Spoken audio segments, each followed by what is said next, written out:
कि गठबंधन जो बना है वो आधा अधूरा है।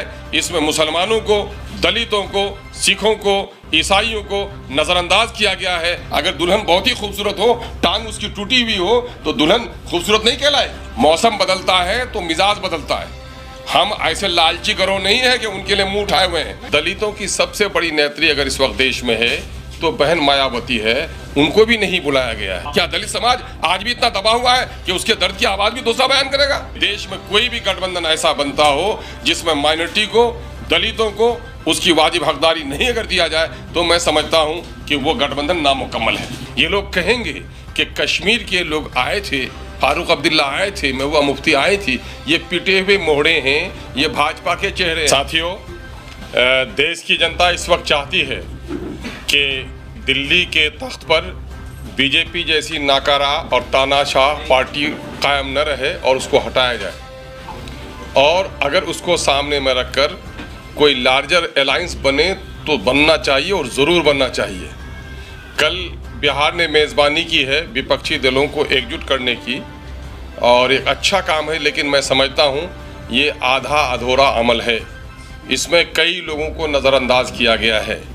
इसमें बेशतर वो लोग थे जो लोग कहीं ना कहीं से बीजेपी से उनका रिश्ता रहा है।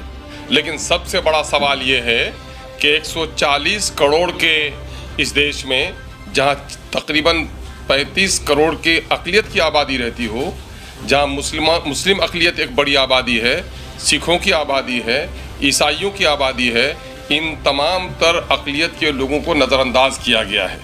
मंच पर कहीं भी मुस्लिम माइनॉरिटी की तरफ से कोई रिप्रेजेंटेशन नहीं हो सका, कहीं भी सिखों की तरफ से रिप्रेजेंटेशन नहीं हो सका, न ईसाइयों की तरफ से हुआ है, न दलितों की तरफ से हुआ है। दलितों की सबसे बड़ी नेत्री अगर इस वक्त देश में है तो बहन मायावती है, उनको भी नहीं बुलाया गया है।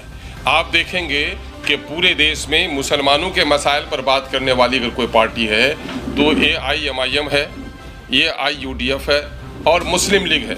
आप देखेंगे कि मुस्लिम लीग को भी, आसाम की AIUDF को भी और AIMIM को भी इन लोगों ने कहीं से चारा डालने की कोशिश नहीं की है। इससे ये संकेत जाता है कि केंद्र में बैठी हुई सरकार जो अक़लियत मुखालिफ है, ये सरकार भी, ये गठबंधन भी अक़लियतों को नज़रअंदाज कर रही है। हैरत तो इस बात पर हुई है कि बिहार ने इस वक्त मेज़बानी की और बिहार का कोई एक भी मुस्लिम लीडर, नाम निहाद भी मुस्लिम मंत्री भी था, उसको भी इस स्टेज में जगह कहीं से भी नहीं दिया गया है। ये लोग कहेंगे कि कश्मीर के लोग आए थे, फारूक अब्दुल्ला आए थे, महबूबा मुफ्ती आई थी, ये पिटे हुए मोहड़े हैं, ये भाजपा के चेहरे हैं। हमको इनसे कोई लेना देना नहीं, और यह बात पूरे तौर पर साबित शुदा है कि पूरे देश के मुस्लिम मसाइल पर कश्मीर के मुसलमानों ने कभी ज़बान नहीं खोली। और कश्मीर के मुसलमानों को हम देश का हिस्सा ज़रूर समझते हैं, लेकिन मुसलमानों का नुमाइंदा कभी नहीं समझ सकते।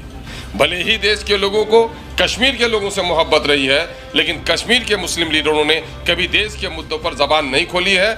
और देश के इस बड़े हिस्से में, यूपी में, बिहार में, आसाम में, वेस्ट बंगाल में, महाराष्ट्र में, जहाँ मुसलमानों की अच्छी खासी नुमाइंदगी है, किसी भी मुस्लिम लीडर को न बुलाया जाना, किसी भी मुस्लिम पार्टी को जगह न देना, मैं समझता हूँ कि ये गठबंधन की चूक नहीं है, दानिश्ता तौर पर मुसलमानों को नज़रअंदाज करने की साजिश है।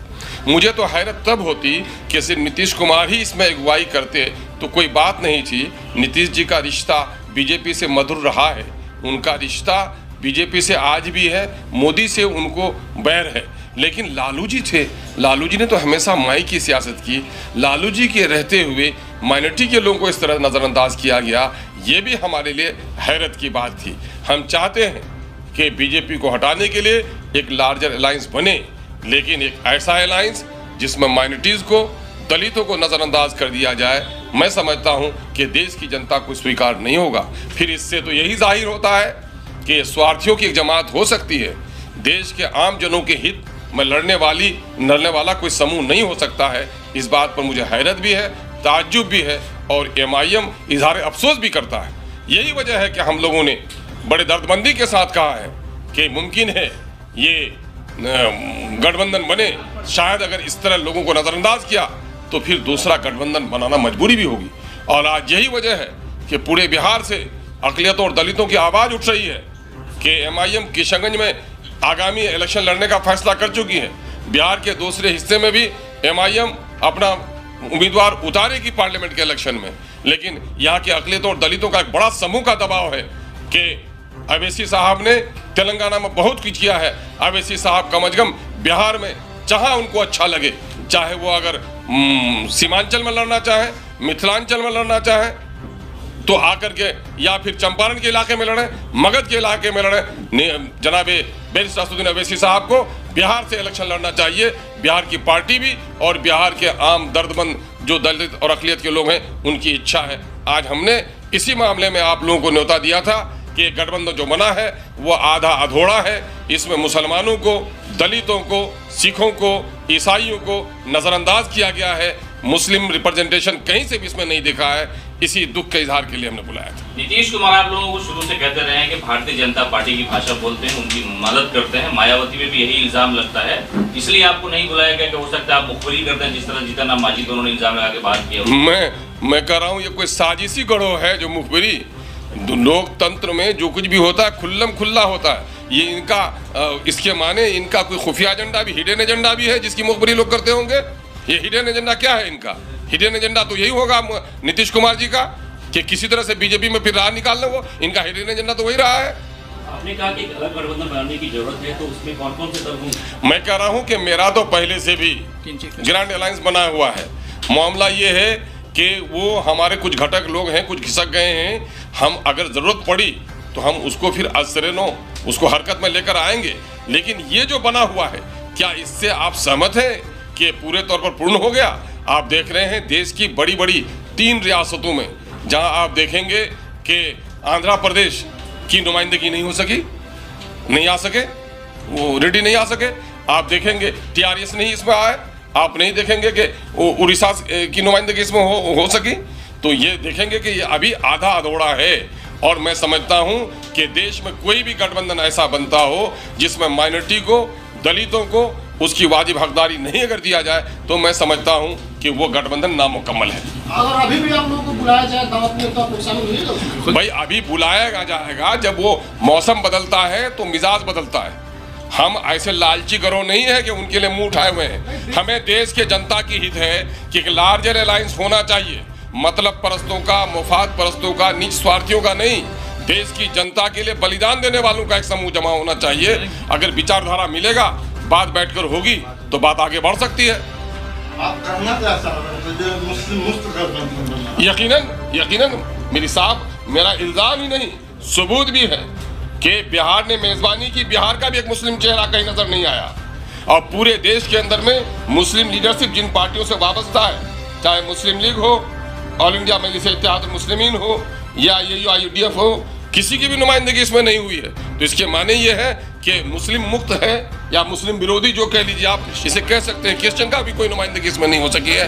दलितों का एक बड़ा समूह है इसमें, उससे महरूम रह गया है।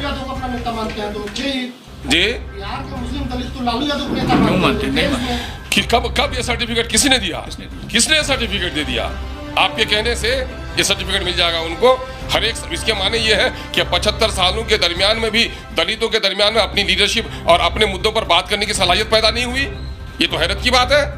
क्या दलित समाज आज भी इतना दबा हुआ है कि उसके दर्द की आवाज भी दूसरा बयान करेगा? आपने ये भी कहा कि लालू यादव राजनीति कर रहे हैं। नहीं करते रहे हैं, वो करते रहे हैं। और उसने अपने कार्यकाल में जब MI की वकालत करते रहे थे तो मुस्लिम चेहरों को भी सामने उसने रखा। लेकिन न जाने आज लालू जी पर कहीं तेजस्वी जी का जो मिजाज है वो कहीं हावी हो गया हो, ये आश्चर्य की बात है। मैंने तो अपने सियासी गुरु के बारे में कहा, यह आश्चर्य की बात, ये पहला मौका है कि लालू जी की उपस्थिति में माइनॉरिटी को इस तरह नजरअंदाज कर दिया गया। ये खेदजनक है। क्या अगला जो आप लोग विपक्षी एकता की जो रूपरेखा बना रहे हैं वो धर्म के आधार पर बनाना चाहते हैं? नहीं, बिल्कुल नहीं। धर्म के आधार पर नहीं, धर्म के आधार पर नहीं। मैं कह रहा हूं माइनॉरिटी को एक मौका दिया गया है देश के अंदर में। कमजोर तबके की नुमाइंदगी हो, इनके लिए रिजर्वेशन लाया गया है।